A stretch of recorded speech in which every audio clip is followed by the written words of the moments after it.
don't forget to subscribe my channel. Hang Duk Mana. Assalamualaikum, selamat datang lagi ke channel Hang Duk Mana. Mari kita dengar jawapan Ustaz Ali Muda terhadap pengikut Haji Hadi. Apa Ustaz Ali cakap? Haji Hadi pun tidak maksum. Apabila terbukti dia salah dalam tulisan dan kata-katanya, wajiblah ditegur. Akan berita dengan penjelasan dari Ustaz Ali Muda, dia akan letak komen macam biasa. Assalamualaikum.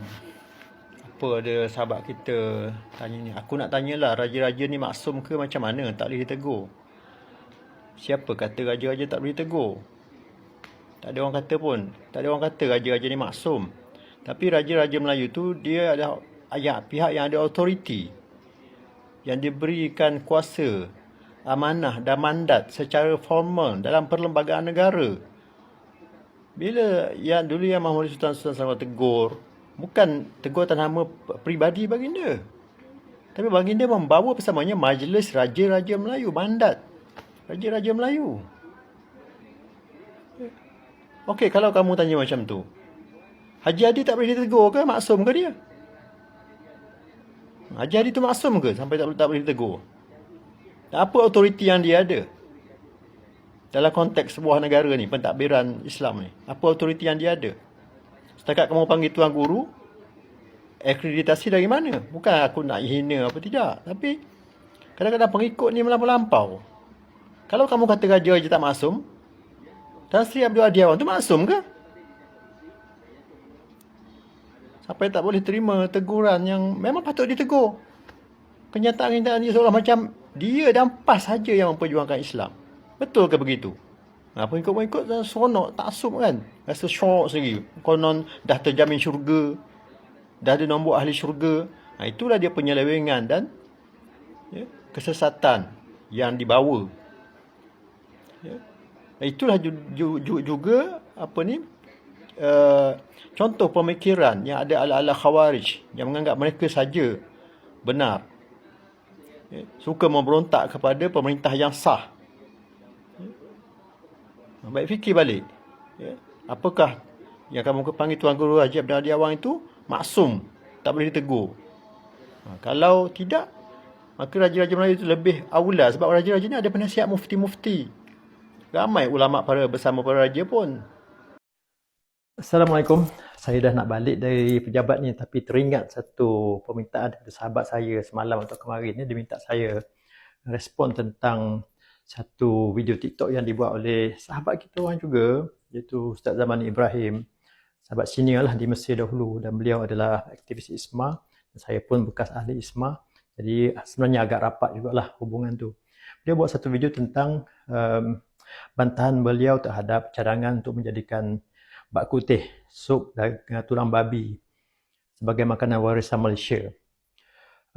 Cuma tak ada masalah untuk tidak bersetuju. Kita tak bersetuju dengan satu cadangan, tak ada masalah sebenarnya. Tapi kita menggunakan satu label yang buruk. Beliau menamakan sup tulang babi Madani. Ini yang satu yang amat tidak sesuai dengan title Ustaz Zamani. Pasan Al-Azhar, Syekh Azhar tak pernah ajar begini. Dalam Usrah Islam pun tak ada diajar untuk mengenakan label-label buruk yang sampai babi, sup tulang babi Madani, dikaitkan dengan Madani. Ini apa yang Ustaz Zamani nak sebenarnya? Ustaz tak malukah kepada bekas-bekas anak murid Ustaz?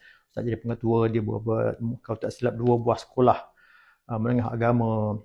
Dan apakah Ustaz tak malu pada bekas anak murid Ustaz mengajar perkataan-perkataan yang buruk begitu? Sedangkan hakikatnya Madani tiada hubung kait dengan tulang babi itu pun. Madani hanya mengajar teras-teras yang baik, teras kemampanan, atau kelestarian. Kemampanan tu kesejahteraan, daya cipta, hormat, keyakinan, ihsan.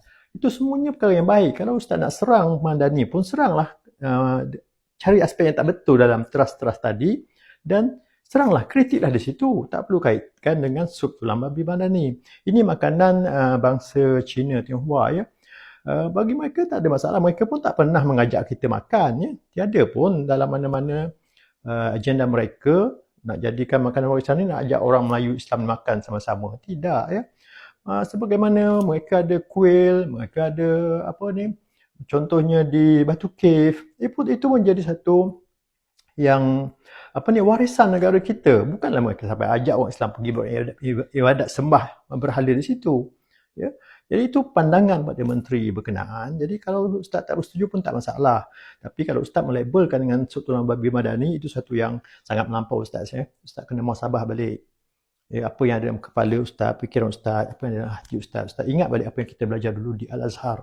Begitukah apa yang Syekh, syuyukh, imam-imam, doktor-doktor Al-Azhar mengajar kita dalam bertutur kata.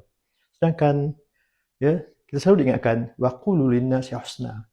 Ucapkanlah perkataan yang baik kepada sekalian manusia. Assalamualaikum warahmatullahi wabarakatuh. Dalam perbahasan titah ucapan Duli Yang Mulia Sri Paduka Baginda Yang di-Pertuan Agong di Parlimen, Tan Sri Abdul Hadi Hawang ada membangkitkan tentang pencen. Pencen beliau berkata tak perlu dibangkitkan, tak perlu diusik pencen tu kalau sebab dia tidak madani. Cadangan menghapuskan atau pengurangan pencen persara tidak wajar dibangkitkan dan tidak madani.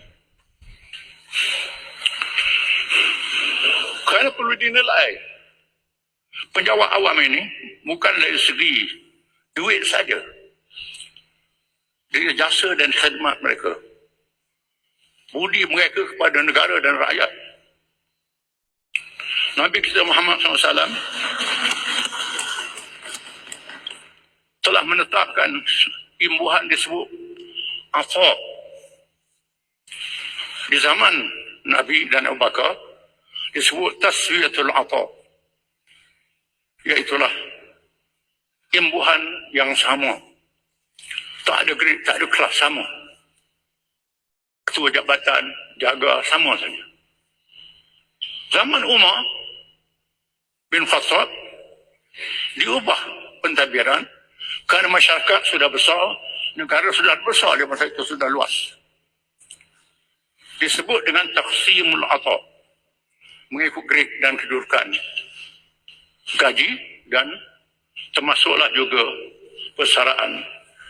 Termasuklah isteri-isteri, bila suami meninggal, diberi peruntukan. Baik, itu adalah walaupun ia tak dinafikan, ia berlaku, tapi nak mengatakan dia pencen mungkin tidak sama dengan pencen sekarang ini. Itu umpama imbuhan, pemberian kepada sahabat-sahabat orang Islam ketika itu atas hasil negara. Ada lebihan pada hasil negara, maka diberikan. Sebenarnya bukan semua perbuatan Nabi mesti diikuti, wajib diikuti. Bukan semuanya bersifat tasyri'i, bersifat undang-undang Islam yang mesti diikuti.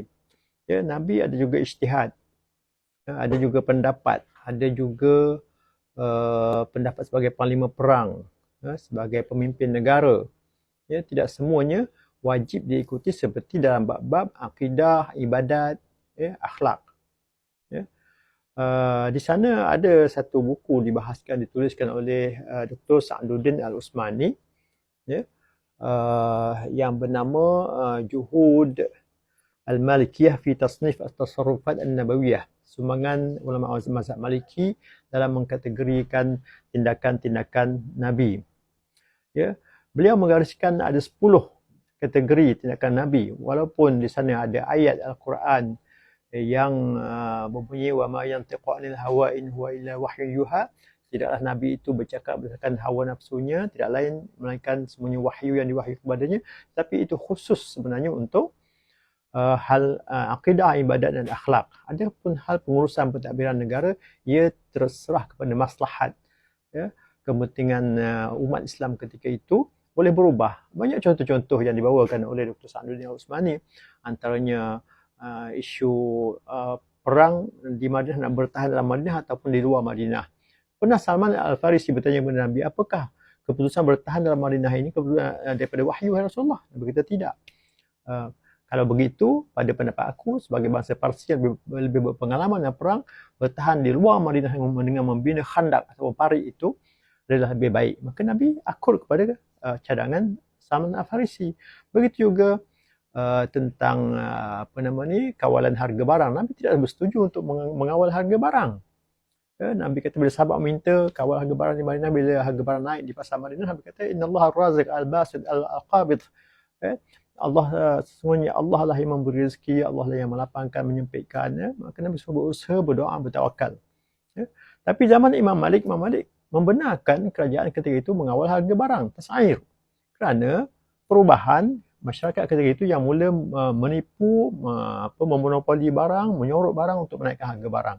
Maka semuanya berdasarkan ijtihad. Tidak semestinya diikuti secara literal begitu. Jadi kenapa Tan Sri Hadi sangat concern ataupun tersentuh dengan isu pencen? Sedangkan kerajaan tidak mengatakan bahawa akan hapuskan pencen pun, cuma akan kaji balik penjawat awam yang akan datang. Jadi tak perlulah bimbang dan tak perlulah gunakan istilah-istilah Arab untuk mengaburi pandangan dan kefahaman masyarakat Islam di Malaysia. Ada perkara-perkara yang sebenarnya Islam membuka kepada ijtihad manusia itu. Islam tidak mengikat mereka dengan nas sahaja sebenarnya. Jadi kalau mengatakan tidak madani, kalau buat kajian semula tentang pencen, itu pandangan yang dangkal sebenarnya. Minta maaf walaupun Tan Sri Tuan Guru, tapi ilmu Islam ini terbuka luas untuk dikaji dan dibahaskan. Satu perkara sebelum lupa, kalaulah pencen ini adalah sunnah Nabi wajib diikuti, kenapa Sekolah Yayasan Islam Kelantan di bawah PAS tidak meneruskan pencen untuk guru-gurunya sejak 2022? Itu persoalannya. Apakah Tuan Guru hanya mengatakan apa yang kerajaan di bawah Tuan Guru sendiri tidak melaksanakannya? Fikir-fikirkan. Kita komen saya satu ialah berkenaan Haji Hadi ni. Bagi pengikut PAS mungkin dia orang rasa Haji Hadi itu ulama. Tapi bagi orang lain, macam bukan pengikut PAS ni, kita orang tak rasa Haji itu ulama. Sama je lah. Kita orang mengiktiraf mufti-mufti sebagai ulama. So ulama ni apa maksud bahasa Arab dia? Ulama ni alim, orang yang pandai lah ilmu agama lah. So title ulama tu pengikut-pengikut masing-masing yang bagi. Nak tahu kita ni betul ulama ke tak ulama ke, Allah terima amalan kita ke tak ke, bila masing-masing meninggal masuk dalam kubur nanti baru kita tahu siapakah diri kita di sisi Allah Subhanahu Wa Taala. So kita jangan taksub pada siapa-siapa. Untuk kita masuk ke syurga, buatlah amal baik, cari redha Allah. Bukan kita cari jalan pintas untuk masuk ke syurga. Nak masuk yang syurga ni kena buat amal baik. Tak ada jalan pintas. Kalau kita baik dengan seorang tu, kita boleh masuk syurga. Tak. Nak masuk syurga atas jalan kaki kita sendiri. Dan redha Allah. Kami terus menyokong kerajaan perpaduan dan PMN Ibrahim. Assalamualaikum.